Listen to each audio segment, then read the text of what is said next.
So today, I'm going to be taking a look at a scooter fuel system and checking out some of the problems I've been having getting it started after it's been sitting a while.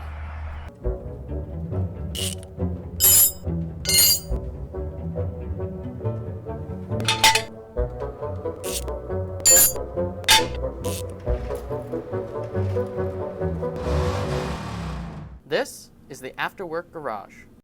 So this video is primarily in response to a viewer comment by Steve Randall, thank you so much, who pointed out that these scooters have what's called a vacuum petcock in them.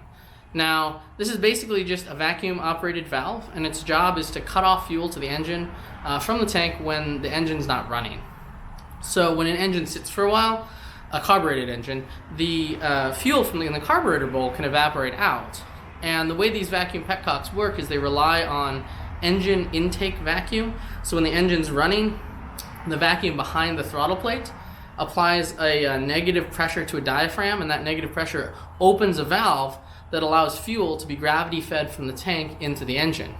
Now, the thought is that if you have a dry carburetor bowl, so there's no fuel in there, and you're trying to kickstart your motor over or just use even the starter motor that's on there, it's not really generating a lot of vacuum pressure, and this vacuum pressure may not be sufficient to open up the vacuum petcock and allow fuel to be flowing into the engine. So basically you're cranking over an engine that doesn't have fuel supply. So as soon as I saw this comment posted, I was thinking, oh my gosh, this has to be what's going on, because all the symptoms I'd been experiencing really sort of fit the bill of this vacuum petcock not getting enough vacuum to open up and not allowing sufficient fuel to the motor. So when I'd be starting it, if I were just cranking it over slowly, I could just do that forever and nothing seemed to happen. But if I use something like starting fluid to get the motor really turning over, what would happen is I'd get this burst of motor running for just a little bit on the starting fluid, and then that presumably would be causing enough vacuum to open that petcock off, and so the motor would start to sputter a little bit and figure itself out, and then after a while start to get running again. And I was thinking, okay, well maybe it needs to warm up. Some motors, if their tolerants are kind of sloppy or they're worn down and old and tired, they run a lot better when they're warmed up. But that didn't seem to be the case with the scooter, because even in cold weather, if I got it running and parked it at work or something, or parked it at home for a day or even 2 days, it was surely completely cool by then. I could generally start it right up pretty easily and pretty quickly after that. And to me, that sounded a lot like the carburetor bowl still had fuel in it. So I was trying to start a motor that had a fuel supply, as opposed to starting one that had been sitting and the fuel supply dries up and you're not able to refill the carburetor with fuel again. So today what I'm going to be doing is chasing that down and seeing if that actually is the case. And that's what's causing the difficult starts to this motor, as well as seeing what solutions we might be able to come up with to prevent this from happening in the future. The first thing we need to do to gain access to the fuel system is remove the 4 screws that hold down the floor panel. This covers the battery, but we also need to take it off so that we can remove the seat and the front plastic piece covering the engine. Removal of the seats is just a matter of undoing 4 bolts, 2 at the top rear and 2 inside the bottom of the cargo compartment. And then the whole seat and cargo compartment lift out as a unit. But be aware that there is a security kill switch that is located on the rear top section under the seat, and this has a electrical connector that you need to undo before you just start yanking it out of there. Alright, so with the seat out, we can see the fuel fills here. Fuel tank's going to be right here, and then coming down a little farther, we see that we have the fuel filter. So this is going to be the fuel line coming out of the fuel tank, and if we follow this down here, it's going to go into the bottom of the carburetor, which is this unit right there. It's metering the air in from the airbox. The fuel fill is filling the bowl here, and we have the throttle cable. I think this is what we're looking for. This hose right here goes into the intake manifold behind the carburetor, so this is going to be a vacuum line. So let's trace this back. There it looks like we have this vacuum line going here. I'm not quite sure what this goes to, this actually probably is a crankcase breather or something similar. This, after this T-joint, is a vacuum line going up towards the fuel system. So this might indeed be the vacuum line for a vacuum petcock.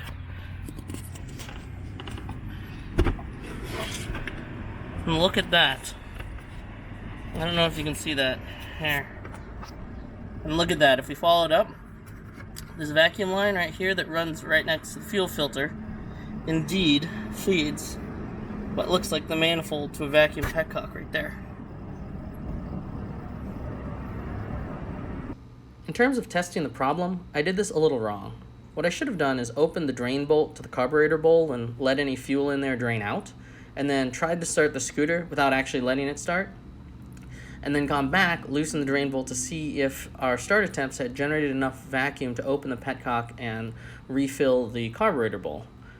But I didn't, and instead what I did is notice the fuel filter was a little less than half full of fuel, and then just demonstrated how the vacuum petcock works by applying vacuum to the petcock manifold manually.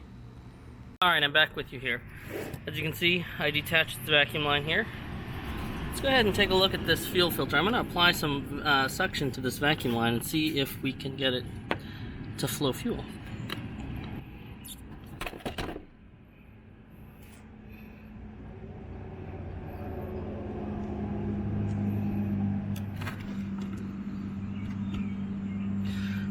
I don't know if you saw that. I don't think you could see that, but the fuel filter definitely is filling up here. Next thing to do is remove the fuel tank.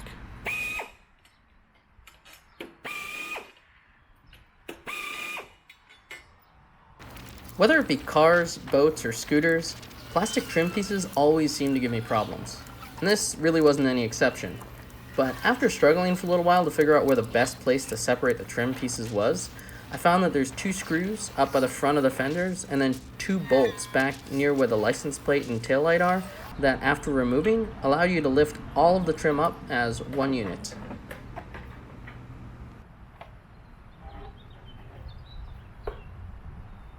The fuel tank itself is just held on by 2 bolts in the back. In the front, it just rests on 2 little pegs. And there is also an electrical connector for the fuel sender unit to tell the gas gauge how much gas is in the tank. Obviously, we also have to unhook the fuel line and vacuum line connections to remove the tank as well.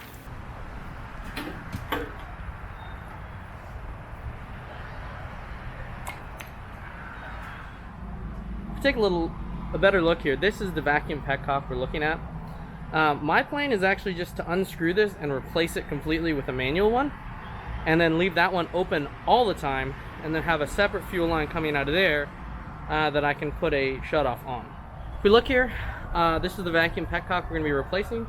This is the part I purchased. That's just a simple valve, manual valve, and that is just going to thread on here in place of this thing. So let's get this off, pop this guy on, and this part of the job will be done. Alright, so as you might be able to tell, there is still gas in here, but actually all of the gas tanks I have are full at the moment, so I don't have a good place to put the fuel in here. So I'm going to try to flip this over quick. There is a vent in the cap that might leak a little fuel, and get this off and exchanged without having to empty the fuel in the tank.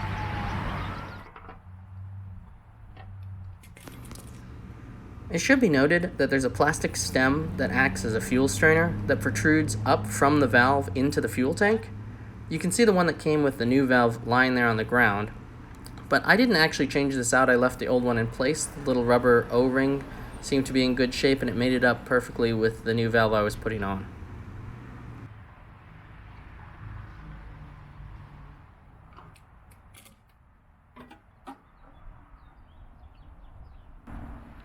Alright, with the petcock set up like this, we could actually just leave it like that.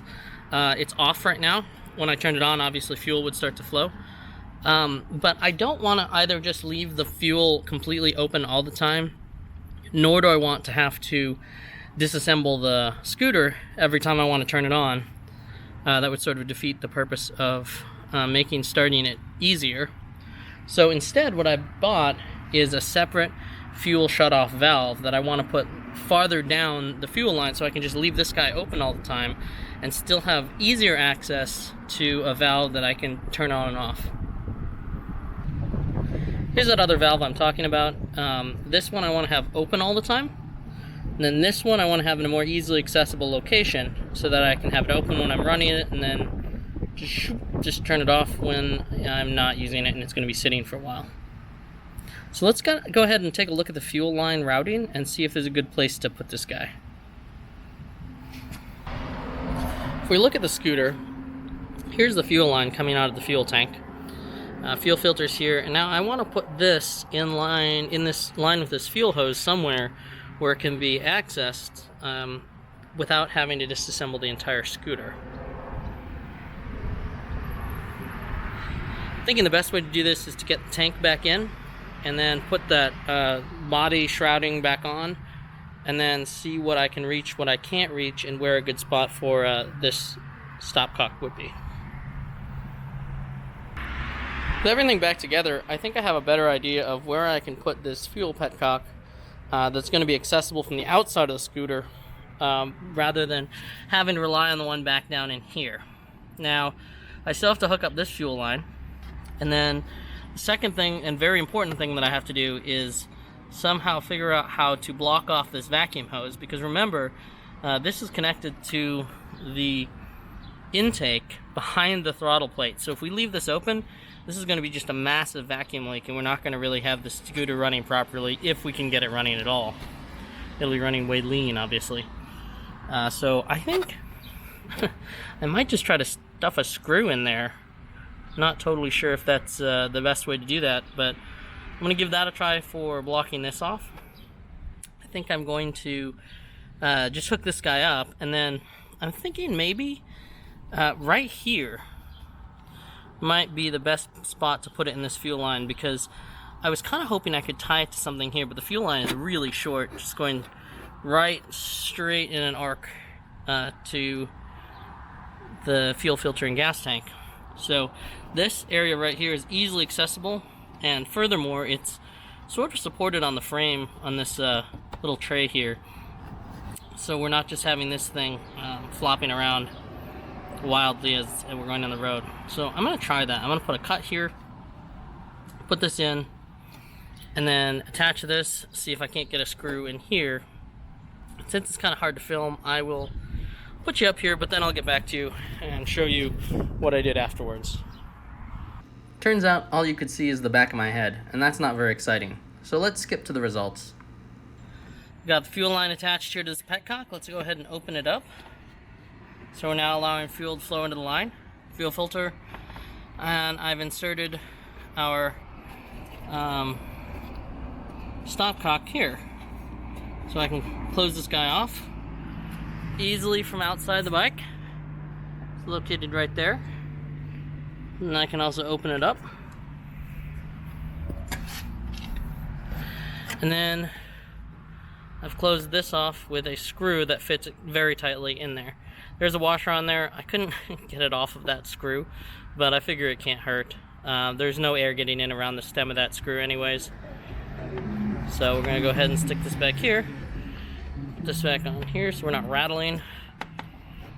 And I actually might zip tie this to something so it's also not rattling.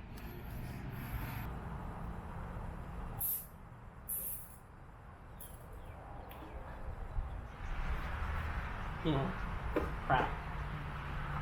So I did a dumb thing here, and I put all the trim back on and forgot to reconnect the electrical connection to the fuel sender unit. And despite trying to fish it around and use long pliers to grab it and get it in the right position, I ended up having to take all the trim back off, reconnect the electrical connection, and get it all back together. But in the end, we were ready to move on to reinstall the seat and see if our fix worked.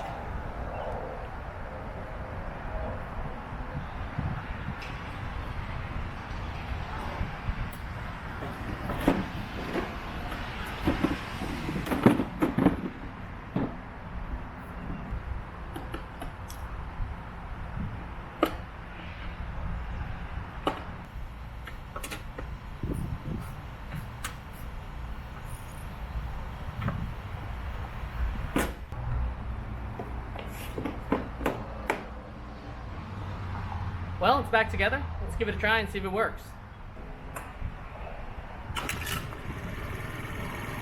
Look at that. Look at that. In summary, I think we fixed the problem, and I could not be happier with the way the scooter is starting. So many thanks to Steve Randall in his comment pointing out the vacuum petcock this has and issues initially drawing enough vacuum to get it open. This definitely isn't the only way to solve this problem, but the solution that I found is one that works for me and one that I'm happy with. So I think I'm just going to stick with it, being able to open and close the valve manually right under the cowl here, that valve that we installed. And I hope you enjoyed the video. So I will catch you next time on the After Work Garage.